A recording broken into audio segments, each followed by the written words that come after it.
Cuarta de la serie del Señor Jesucristo.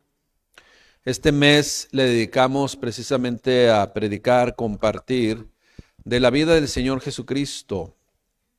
Y en esas predicaciones que compartimos con ustedes este mes, iniciamos, por ejemplo, con el tema del Mesías prometido, en donde vemos cómo Dios, a través de los profetas, de aquellos que Él les revelaba y que tenían que llevar el mensaje al pueblo, a su pueblo, hermanos, Jesucristo fue el Mesías prometido. Jesucristo fue el Salvador que Dios precisamente había prometido desde el inicio, hermanos. Y vamos a ver algunas citas bíblicas hoy de cómo nos vamos a dar cuenta cómo todo lo que Dios estableció se cumplió en Jesucristo y que todo era la sombra de lo que había de venir.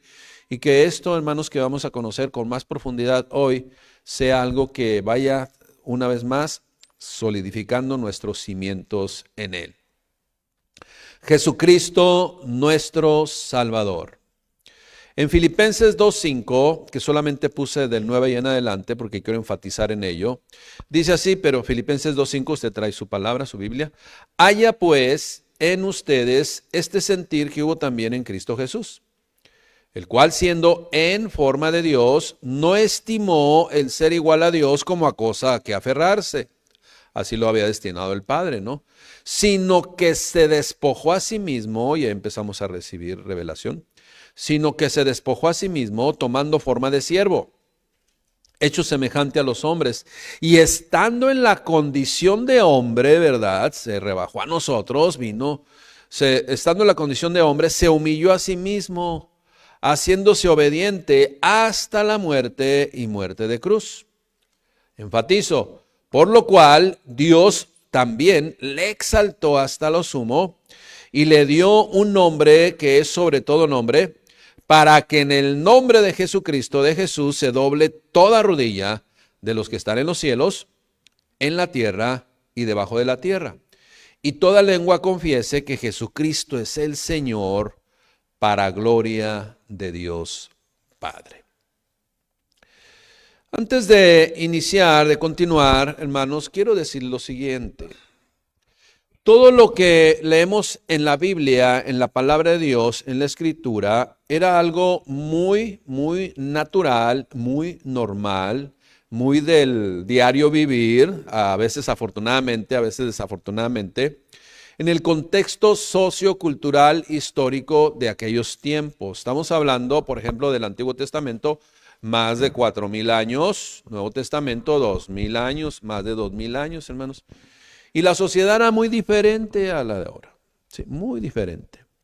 En donde podían llegar a un lugar bárbaros, sí, personas que se dedicaban a hacer fechorías en toda la extensión de la palabra, y llegaban a erradicar todo un pueblo, ¿sí?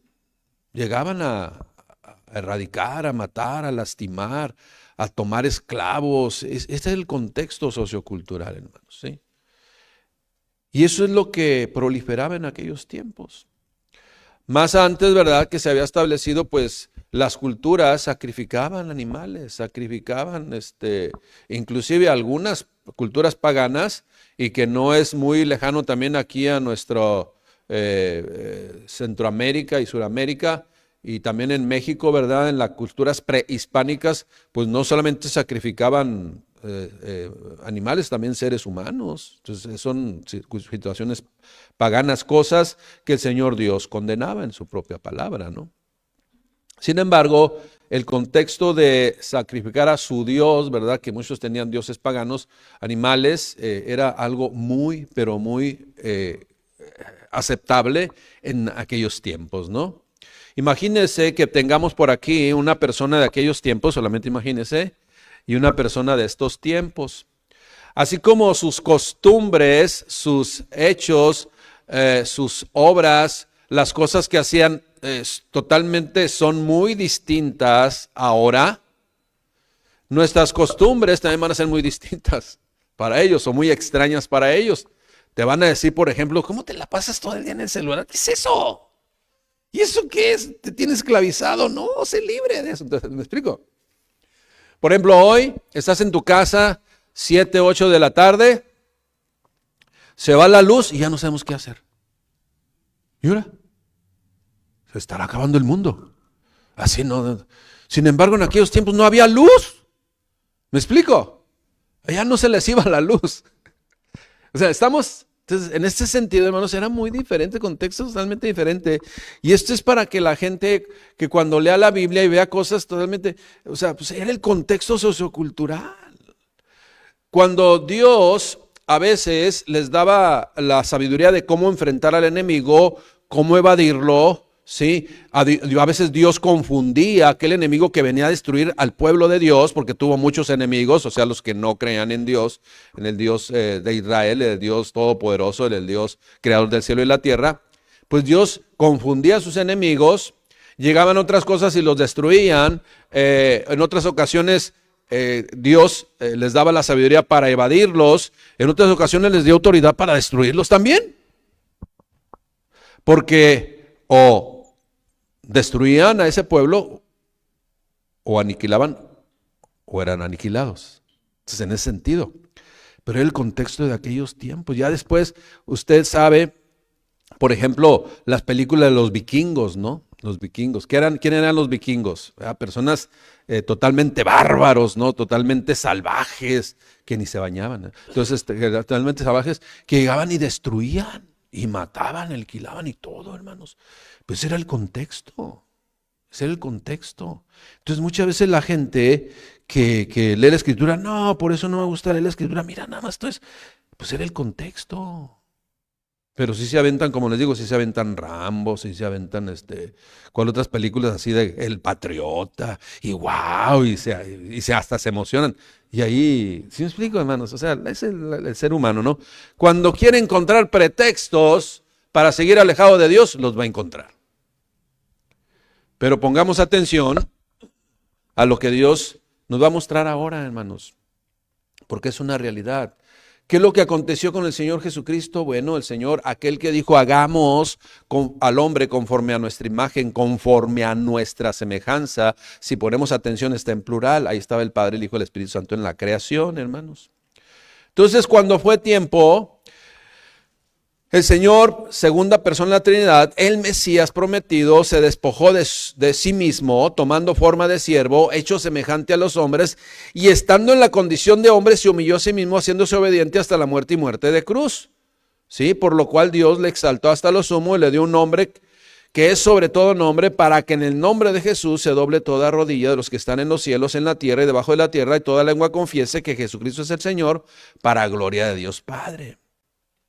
O sea, vino a salvar al mundo. Acuérdese lo que dice la propia palabra de Dios. Yo no he venido a condenar al mundo, yo he venido a que el mundo sea salvo por mí. Entonces, hermanos, en una ocasión, hace ya algunas décadas, escuché una historia que se me quedó grabada en el corazón y que hoy Dios me la trajo a mi mente y la pongo a colación. Es un dibujito que está ahí. Póngalo ahí, mire. En una ocasión estaba un niño asustado porque estaba viendo un hormiguero y venía la calamidad de allá, mire, venía el agua, ¿sí?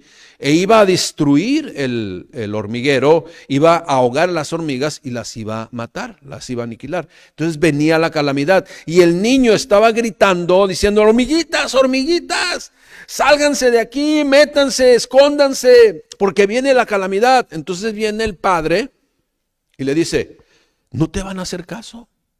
No te pueden entender. La única forma en que te puedan comprender es haciéndote hormiguita y entonces apercibiéndoles de la calamidad que viene.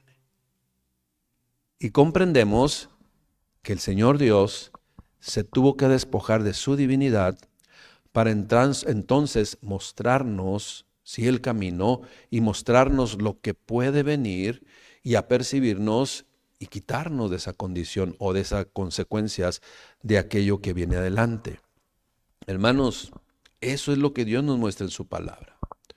Jesucristo es el que era, Jesucristo es el que es y el que ha de venir. Jesucristo es el yo soy o el gran yo soy. Jesucristo es el que descendió en forma de siervo para ser el Salvador, único Salvador de la humanidad. En estas semanas hemos visto y comprobado que Jesús, el Mesías revelado, precisamente se manifiesta desde el Antiguo Testamento. Tenemos una serie de 20 y tantas predicaciones en donde vemos claramente en el Antiguo Testamento cómo Dios se manifestó a través de un Salvador, a través de una forma que podíamos comprender y que todo apuntaba al Señor Jesucristo. Por eso la serie se llamó Jesucristo desde el Antiguo Testamento y ahí está en la página web www.casaoraciontig.org. Usted la puede ver ahí, Jesucristo desde el Antiguo Testamento. Él fue el Mesías prometido y se reveló, como le digo, desde la antigüedad. Ahora bien, lo hemos repetido, historiadores cristianos dan testimonio de ello. Pero lo que toma importancia relativa es que historiadores no cristianos, no creyentes, como Tácito, Josefo, Suetonio, Flavio, dieron testimonio de esto. Dieron testimonio de todo esto. De ninguna manera se puede negar este hecho. De ninguna manera se puede negar los hechos históricos que Dios narra y que ordenó que se dejaran por escrito, hermanos. Esa es la voluntad de Dios. No se pueden negar aquellos acontecimientos que se comprueban por medio de la prueba histórica, que también es parte del procedimiento científico. ¿Sí? La prueba histórica es parte del procedimiento científico y se comprueba. Jesucristo, pues, es presentado desde el Antiguo Testamento. Hoy en este tiempo es presentado desde su nacimiento, su vida, su genealogía, su obra por medio de ¿qué? De todo el Nuevo Testamento y confirmado, como le digo, por los historiadores, aún no cristianos.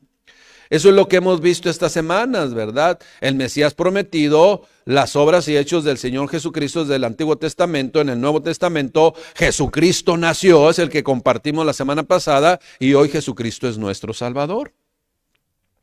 Esto no se ha podido negar ni se podrá negar nunca. Y esto molesta a todo aquel que decide permanecer voluntariamente en el grupo de anticristianos o antisemitas también.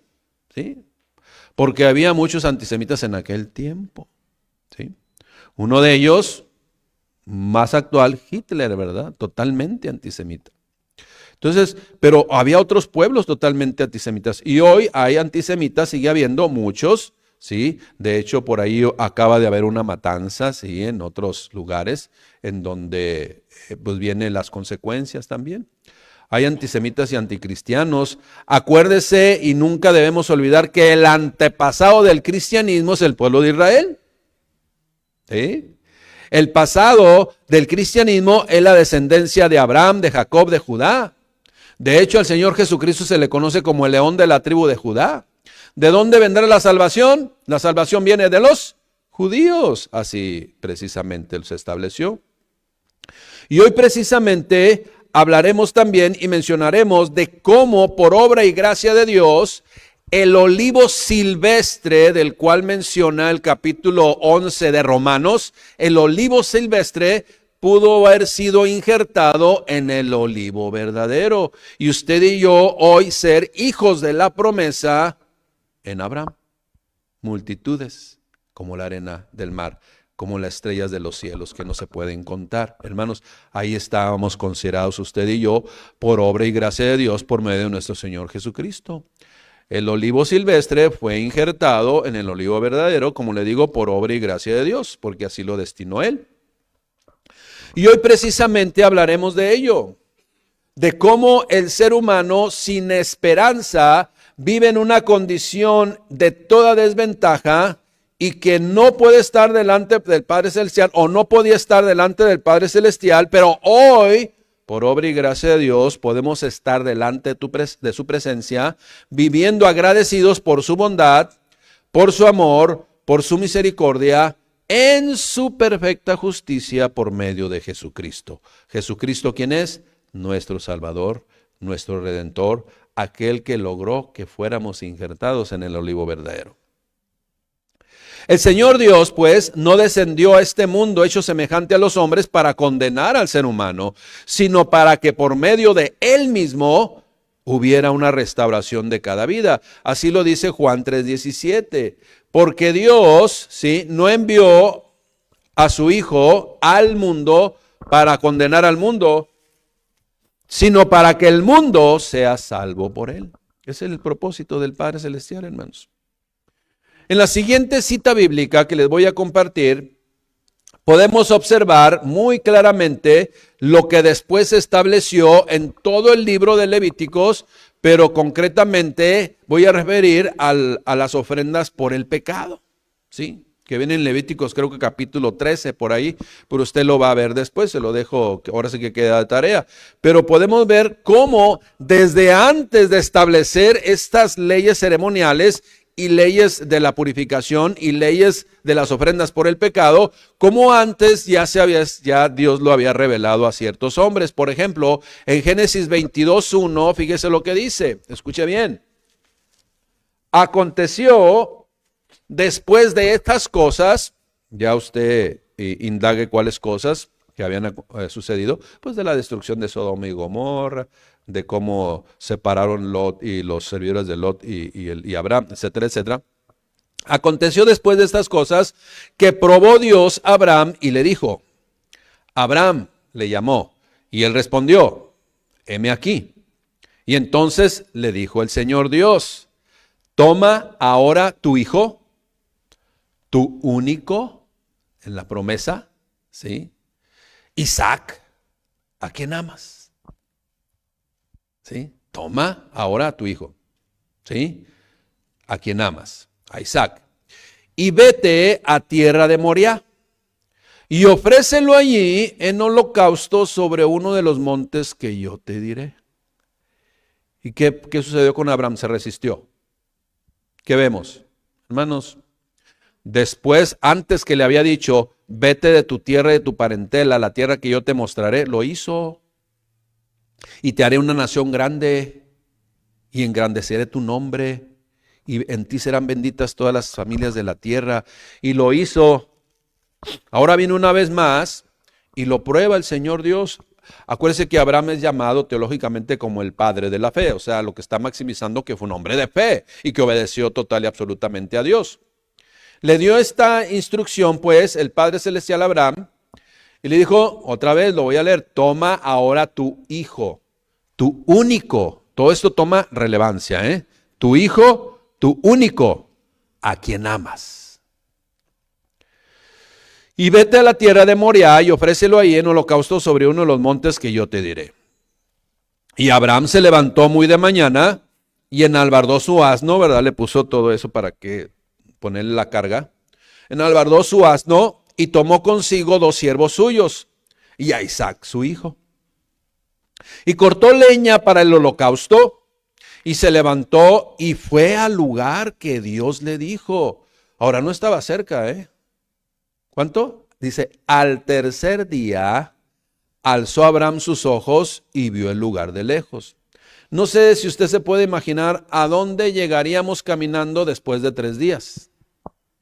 ¿A dónde? Más o menos, imagínese. Imagínate que llegaremos a San Felipe, por ejemplo, en 3 días, caminando. Posiblemente, ¿no? Si te avientas 80 kilómetros diarios, ¿sí?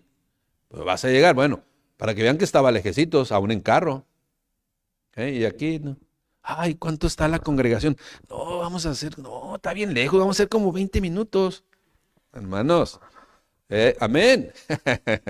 ¿Verdad? Amén, que obedezcamos, ¿no?, la palabra de Dios. Entonces, se fue al lugar y al tercer día Abraham alzó sus ojos y vio el lugar de lejos. Entonces dijo Abraham a sus siervos, esperen aquí con el asno y yo y el muchacho iremos hasta allí y adoraremos y volveremos a vosotros. Y volveremos a vosotros. ¿Sí? Okay. Sigue diciendo, y tomó Abraham la leña del holocausto y la puso sobre Isaac su hijo. Y él tomó en su mano, Abraham, el fuego y el cuchillo. E iban ambos juntos. ¿Sí? Ahí iban, uno al hombro del otro. Entonces le brilló a Isaac, al jovencito, no sé qué edad tendría, no sé, algunos dicen 8 años, otros dicen 14 años, no sabemos, hermanos. Pero algo le brilló a Isaac, a ese único hijo de Abraham, a ese hijo que amaba.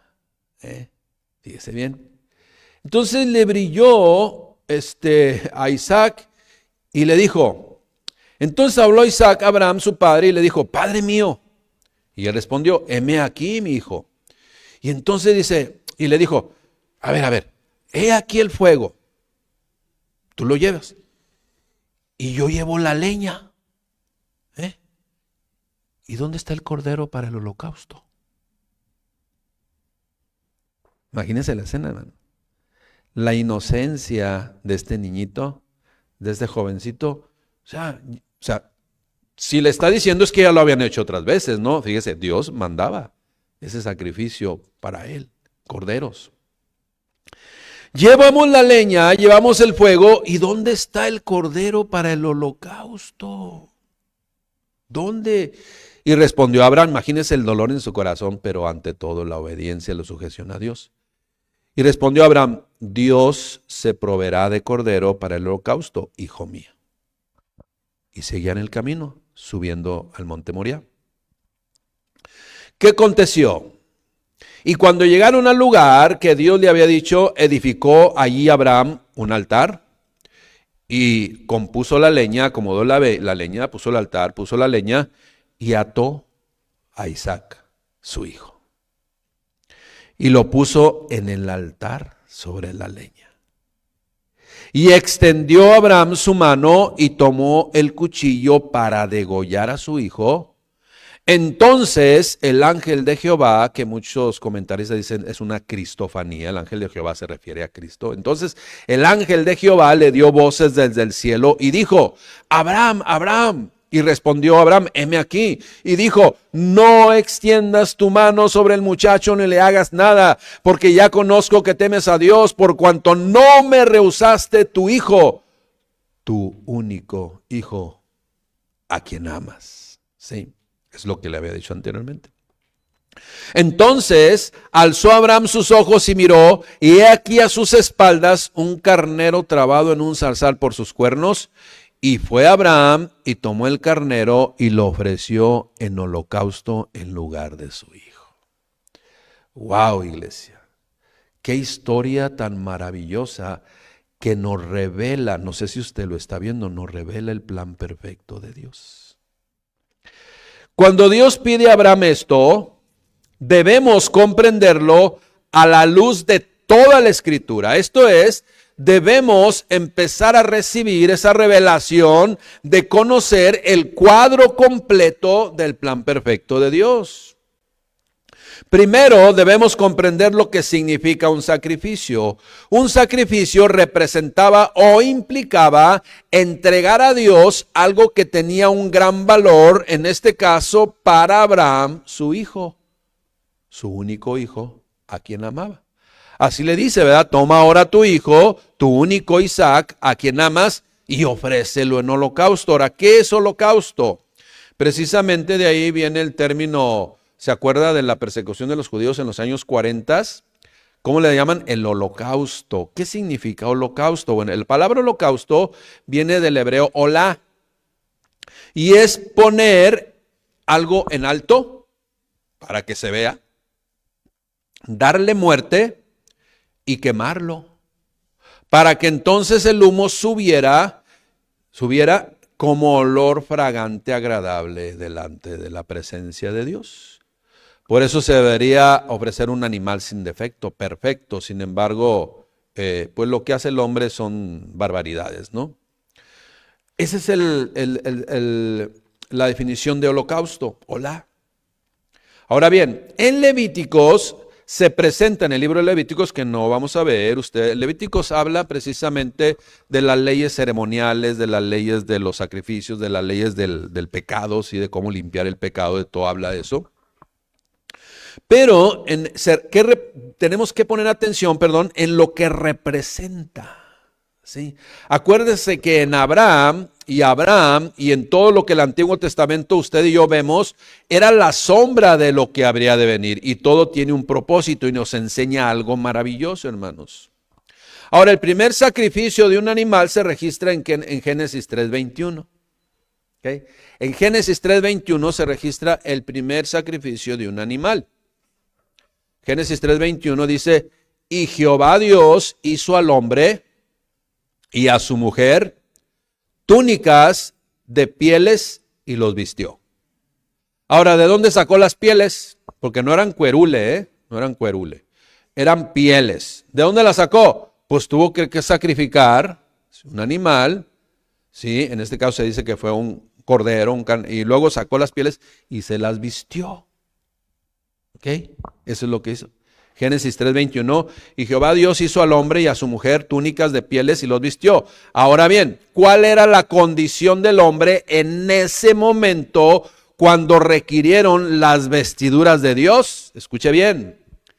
¿Cuál era la condición del ser humano después de haber desobedecido, después de tratar de esconderse de Dios y encubrir su culpa, ¿sí? Con argumentos para justificarse, autojustificarse?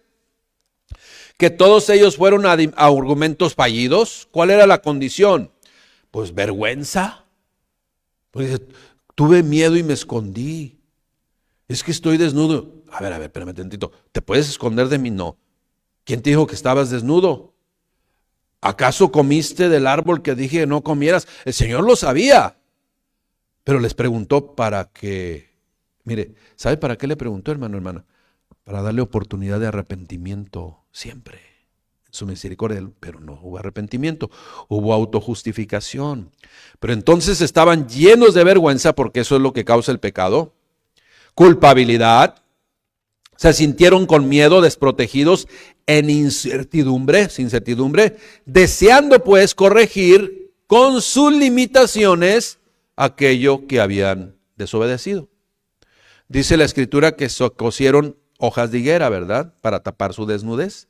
Sin embargo, como le digo, eso representaba como aquella persona que dice, yo puedo solo, yo no necesito de Dios. Yo puedo, sí, salir adelante en mis cosas, pero estaban en sus limitaciones. Sin embargo, la vergüenza, la culpabilidad, su desprotección, el miedo, la incertidumbre, ahí estaba. Pero quisieron cubrir todo eso con sus propios argumentos.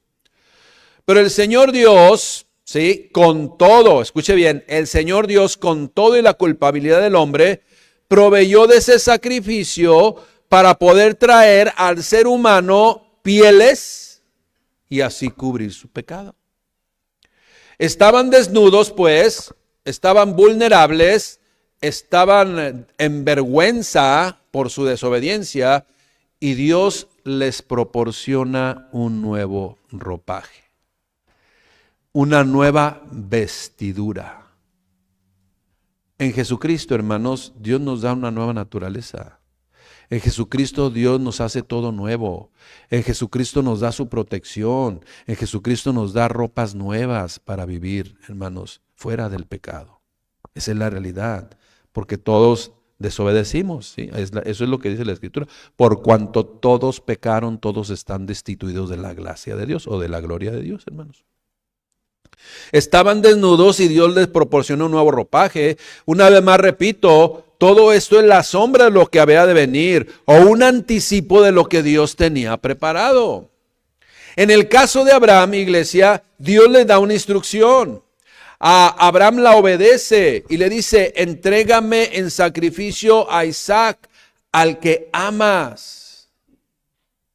Iglesia, en el bautismo del Señor Jesucristo, se escuchó una voz del cielo que dijo, este es mi Hijo amado. Y que fue su único hijo. ¿Estamos viendo, iglesia? Todo apunta a Jesucristo. Todo apunta a Jesucristo. Él es nuestro Salvador. Este es mi Hijo amado, el cual, como usted y yo sabemos, sería entregado en sacrificio. Sin embargo, en el caso de Isaac, Al seguir leyendo la historia nos daremos cuenta que cuando Abraham comprobó obediencia, entonces vino un sustituto para el ser humano, un sustituto para Isaac. Génesis 22:12, y dijo: no extiendas tu mano sobre el muchacho ni le hagas nada, porque ya conozco que temes a Dios, por cuanto no me rehusaste tu hijo, tu único. Entonces alzó Abraham sus ojos y miró, y he aquí a sus espaldas un carnero trabado en un zarzal por sus cuernos, y fue Abraham y tomó el carnero y lo ofreció en holocausto en lugar de su hijo. ¿Qué es lo que podemos observar, iglesia amada del Señor, en estas escrituras? Vemos obediencia de Abraham. Gloria a Dios, es lo que usted y yo requerimos, entrega y pasión por obedecer al Señor y reconocerle como nuestro Señor y Salvador, gloria a Dios, pero también vemos la sustitución, en donde lo que usted y yo merecíamos, Dios en propiciación por nuestros pecados, puso ese sustituto de nuestras vidas que es el Señor Jesucristo. Lo estamos viendo, ese carnero, ese cordero que estaba trabado por los cuernos en el zarzal, es una representación de Cristo. Lo mismo Isaac, ¿sí? Lo mismo las pieles, ¿sí, hermanos? El Señor Jesucristo, como lo dice Dios en su palabra, es el cordero inmolado, sacrificado, hermanos, que toma nuestro lugar y que hoy no solo cubre el pecado o cada año sí tiene que estarse renovando, no, hermanos, borra el pecado, borra la maldad, quita de toda vida, sí, aquello que le condena. Y que requiere, y nos damos cuenta nosotros que requerimos ser cubiertos de nuevas vestiduras, las vestiduras de Jesucristo, que reconoce pues, aquel que recibe esas vestiduras, es aquel que reconoce que necesita urgentemente de ser redimido, lo cual significa que si se tiene una deuda impagable, Jesucristo la pagó. Se tenía una deuda impagable, hermanos. Y entonces viene aquel que es el dueño de todo para cubrir la deuda, para pagar la deuda, para cancelar la deuda con su propia vida. De un valor incalculable, iglesia. Y que su propia vida es suficiente para redimir a toda la humanidad. Y que no tiene que volver a hacer esto, sino solamente creer en aquel que lo hizo una sola vez y por todas las generaciones. Y que eso aplicaba en aquel tiempo, pero hoy debemos comprender el significado que tiene y que tuvo y que sigue teniendo para toda la humanidad. Y que nosotros estamos viendo desde el mismo Génesis, cómo el plan perfecto de Dios, que era la sombra de lo que había de venir, se cumplió en Jesucristo, nuestro servidor, nuestro Redentor, ¿sí? Y ese Cordero que sirvió, vino a servir al mundo, hermanos, pero que regresará como rey. Ya nadie tiene que hacer nada sino solamente levantar su vista y ver a aquel que fue levantado, sí, y entregar su corazón a él. En Hebreos 7:26 precisamente nos aclara todo esto, hermanos. Dice Hebreos 7:26, porque tal sumo sacerdote, sí, nos convenía, características de Jesucristo: santo, inocente, sin mancha, apartado de los pecadores, no tenía el ADN del pecado, sí, por eso fue engendrado por el Espíritu Santo, y hecho más sublime que los cielos, que no tiene necesidad cada día como aquellos sumos sacerdotes de ofrecer primero sacrificios por sus propios pecados y luego por los del pueblo, porque esto se hizo una vez y para siempre, ofreciéndose a sí mismo, porque la ley constituye sumos sacerdotes a débiles hombres, pero la palabra del juramento posteriormente a la ley, al Hijo, con H mayúscula, al Hijo amado, al único Hijo de Dios, hecho perfecto para siempre. Como lo estamos comprendiendo, iglesia, Jesucristo es el todo y en todos. Repito, Jesucristo es el todo y en todos. Él es la nueva ropa. Él es el sacrificio, Él es el Cordero, Él es el sumo sacerdote, Él es quien redime, Él es quien perdona, Él es quien da una nueva oportunidad de vida a todo aquel que en Él cree, hermanos. Y toda la escritura desde el Antiguo Testamento, desde el mismo Génesis, va hacia el Señor Jesucristo. Y hoy lo estamos recibiendo, hermanos. Él era el Verbo, y el Verbo estaba con Dios, y el Verbo era Dios. Él es el Dios sanador, el Dios que está al pendiente de toda su creación y que desea que todos se acerquen a su redil y estén bajo su cobertura, bajo su protección. El caminar en Jesucristo nos lleva por caminos seguros y aunque habrá adversidades, ellas no nos deben de quitar primeramente nuestro propósito, desviar nuestro propósito, y en madurez plena tampoco deberá quitar nuestro gozo, a pesar de las circunstancias, hermanos. Porque ese gozo que es fruto del Espíritu Santo viene de parte de Dios y se debe manifestar en cada creyente, aunque la higuera no florezca, como dice Habacuc. Sí, hermanos. Jesucristo, pues, Jesucristo es la razón de la estación. Jesucristo es el motivo de esta reunión, hermanos. Sin Cristo no hay nada, solo Él nos da dirección correcta y aunque tropecemos, Él vino a levantarnos, a darnos una nueva esperanza y no solamente para este tiempo, sino para la eternidad. Y quienes hemos comprendido esto en nuestro espíritu, viviremos siempre agradecidos por su perfecta voluntad hecha realidad en nuestras vidas, iglesia, porque hoy lo estamos comprendiendo con más profundidad. Acuérdense que lo que dijo el apóstol Juan y que él lo dejó, voy a leer ahorita primera de Juan 1:1. Dice así, aunque ya lo mencioné ahorita, dice, lo que era desde el principio, lo que hemos oído, lo que hemos visto con nuestros ojos, lo que hemos contemplado y palparon nuestras manos tocante a Jesucristo, el verbo de vida. Porque la vida fue manifestada y la hemos visto y testificamos de esa vida y os anunciamos la vida eterna, la cual estaba con el Padre y se nos manifestó. Versículo 3, lo que hemos visto y oído, eso les anunciamos para que también ustedes tengan ¿qué? Comunión con nosotros. Y nuestra comunión verdaderamente es con el Padre y con su Hijo Jesucristo. Estas cosas les escribimos para que su gozo sea cumplido, aún a pesar de las adversidades. Hermanos, esto que quedó por escrito son las palabras que Dios le dijo a Juan, el apóstol Juan, para que las dejara por escrito, hermanos.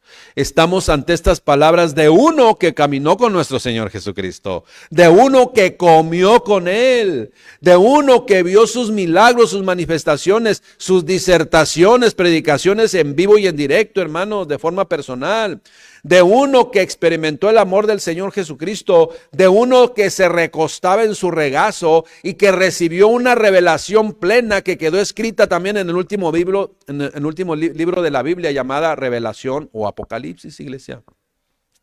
En donde explica prácticamente todo y la obra final consumada por medio del Señor Jesucristo en la cruz del Calvario, salvando de las consecuencias del pecado. Pecado que el Señor Jesucristo vino a quitar de aquellos que entregan su corazón total y absolutamente a Él, dando testimonio de ello durante toda su vida en una nueva condición, con nuevos ropajes. Cristo se despojó a sí mismo y se hizo semejante a los hombres porque venía la calamidad. Y aún así, muchos aún cierran sus oídos. El Señor Jesucristo pues tuvo que venir para evitar toda calamidad para cada uno de nosotros que hoy, por obra y gracia de Él, somos su iglesia. Colosenses 2:14, fíjese lo que la obra del Señor Jesucristo, porque habla de Jesús, de la obra de Jesús. Colosenses 2:14 dice, anulando el acta de los decretos que había contra nosotros, que nos era contraria, quitándola de en medio y clavándola en la cruz, despojando a los principados y a las potestades y los exhibió públicamente. O sea, la derrota la exhibió públicamente, la derrota de esos principados y potestades que querían afectar su vida. Los exhibió públicamente y triunfando sobre ellos en la cruz. La victoria es de Jesucristo, hermanos. La victoria es de Jesucristo y esa victoria la comparte con aquellos que forman parte de su iglesia escogida por Él desde antes de la fundación del mundo, porque nada es nuevo, todo Dios ya lo tenía en su corazón. Romanos 10:13 dice una vez más, porque todo aquel que invocar el nombre del Señor será salvo. Pero vienen algunas preguntas. ¿Cómo pues invocarán a aquel en el cual no han creído?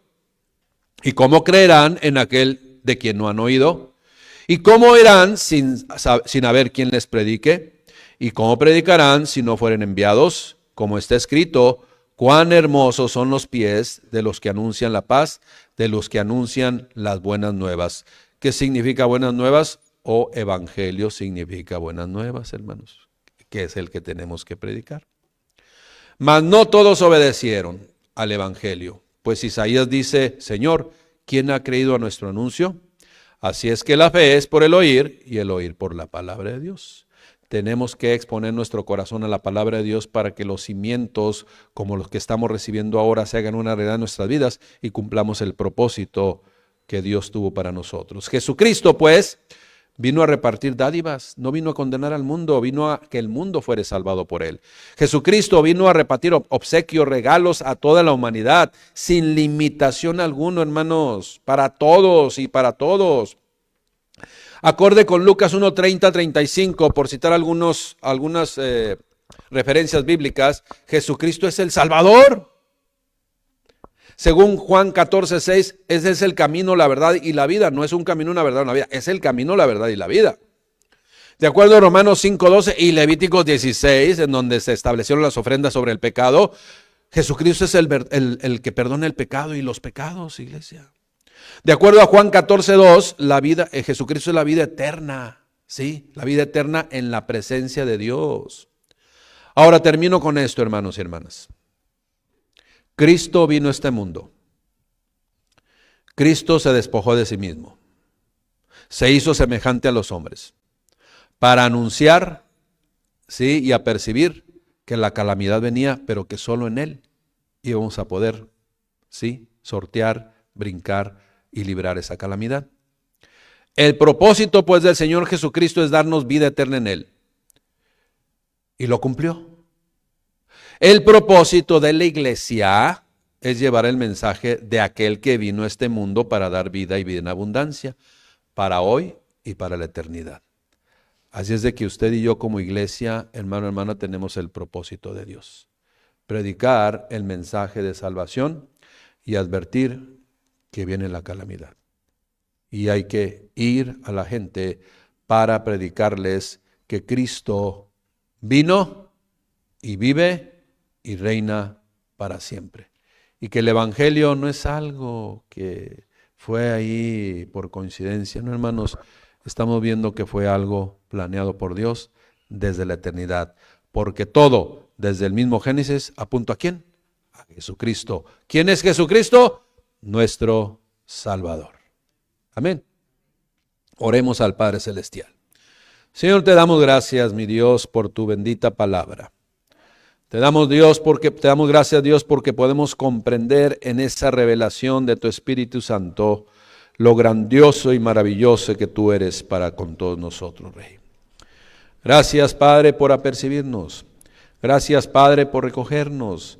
Gracias, Padre, por recibirnos y ponernos en tu redil. Hoy llamada tu iglesia, asamblea, reunión, con el único propósito de glorificarte, de honrarte, Padre, y de aprender más de ti. Y que hoy sabemos que tenemos también el propósito de compartir las buenas nuevas, el evangelio con nuestros semejantes. Gracias, Señor, porque tú eres nuestro Salvador. Gracias, Padre, porque tú eres nuestro Redentor. Gracias porque tú pagaste la deuda y tomaste nuestro lugar. Gracias, Padre, porque en tu misericordia y bondad hoy podemos ser tus hijos, Padre. En el nombre de Cristo Jesús, a quien damos toda gloria, honra y alabanza, te agradecemos infinitamente tus misericordias que son nuevas cada mañana. Amén. Gracias, Señor. Que Dios les bendiga, hermanos. Feliz año, último servicio de 2025 y nos vemos primeramente Dios el próximo año. Amén. Dios les bendiga. Tenga bonitas fiestas, bonitas celebraciones ahí en familia, amándose los unos a los otros. Dios les bendiga.